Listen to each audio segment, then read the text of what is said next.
Pentagon called Ottawa, not to negotiate, not to advise, to warn. Canada thought it was choosing a fighter jet. In reality, the decision had already been made. Not a courtesy, a warning. Canada was about to evaluate Sweden's Gripen fighter, and someone powerful in Washington wanted it stopped. What followed reveals how military alliances really work when billions are at stake. This wasn't about jets, it was about control.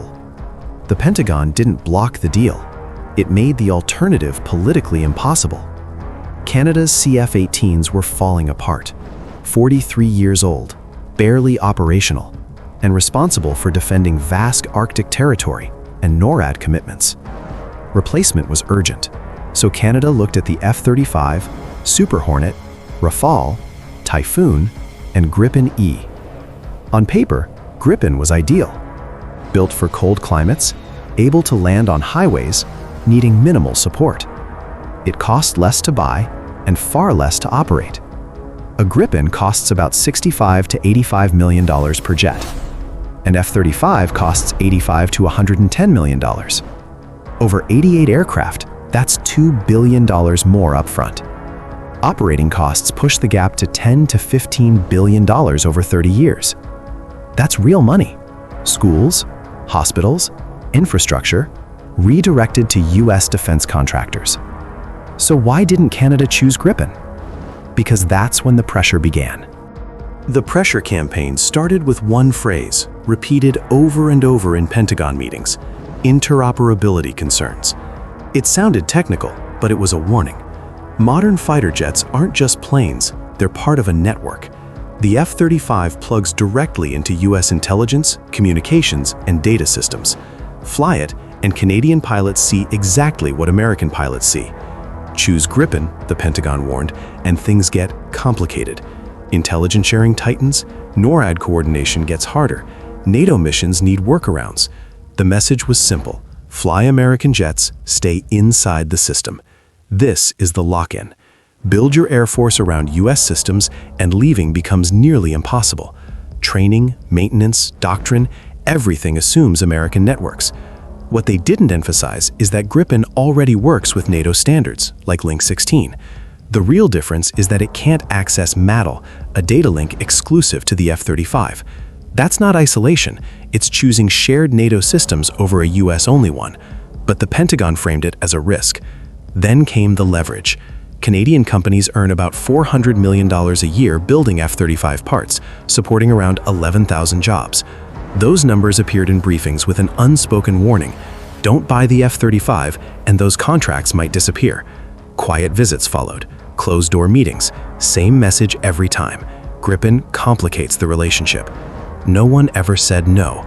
They didn't have to. The alternative wasn't blocked, it was poisoned. From Washington's point of view, Canadian air defense is American air defense. Any threat coming from the north crosses Canadian airspace first.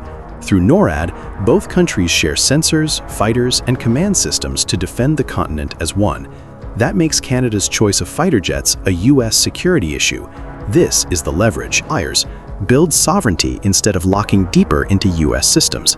Strategically, it made sense. Total dependence leaves Canada exposed to pressure on trade or foreign policy. And Gripen wasn't theoretical. Sweden flies it daily in Arctic cold from dispersed bases with limited infrastructure and highway operations, conditions almost identical to northern Canada. But Sweden couldn't match what the United States was offering: full NORAD integration, direct access to American intelligence, a place in the F-35 global supply chain, and the unspoken guarantee that comes with deep military alignment with the world's superpower. That's the impossible choice many US allies face: lower cost and independence versus network access and influence, sovereignty versus integration. The Pentagon understands this perfectly and knows how to frame the decision to get the outcome it wants. When Canada pushed for a true competitive evaluation, the pressure increased. Diplomatic channels lit up. The message was clear, even if it was never said out loud. The message to Canada was clear, without ever being said out loud. Run the competition if you want, but don't choose wrong. Canadian leaders were trapped. The military wanted the best aircraft for Canada's needs. Politicians wanted to avoid angering Washington. Industry wanted to protect aerospace jobs tied to U.S. programs. No one wanted responsibility for damaging relations with America over fighter jets. So the process dragged on. Years passed. CF-18s aged further, maintenance costs exploded, and readiness declined. Canada needed new fighters urgently, but political paralysis took over. The procurement became toxic. Public backlash over costs, pressure from industry, warnings from the Pentagon, endless debate, but no decision. Throughout it all, the Pentagon never changed its message. Every time alternatives were discussed, the same warnings returned. Interoperability problems, alliance friction, strategic risk. The signal was consistent: F-35 or consequences. In 2022, Canada announced the decision: 88 F-35s for about 19 billion Canadian dollars, finalized in 2023. Gripen never received a truly fair evaluation, despite its early promise and lower cost. Was Gripen officially blocked? No. There was no veto, no formal ban, but constant diplomatic pressure, strategic messaging, and industrial leverage made choosing it politically impossible. That's sophisticated influence. You don't block the option, you poison it. The cost difference is stark.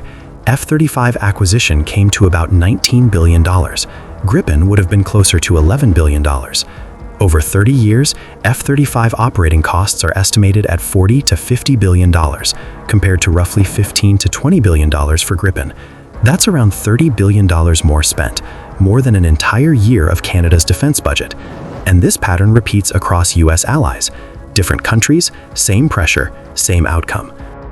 Not because American aircraft are always better, but because choosing anything else becomes diplomatically and strategically expensive.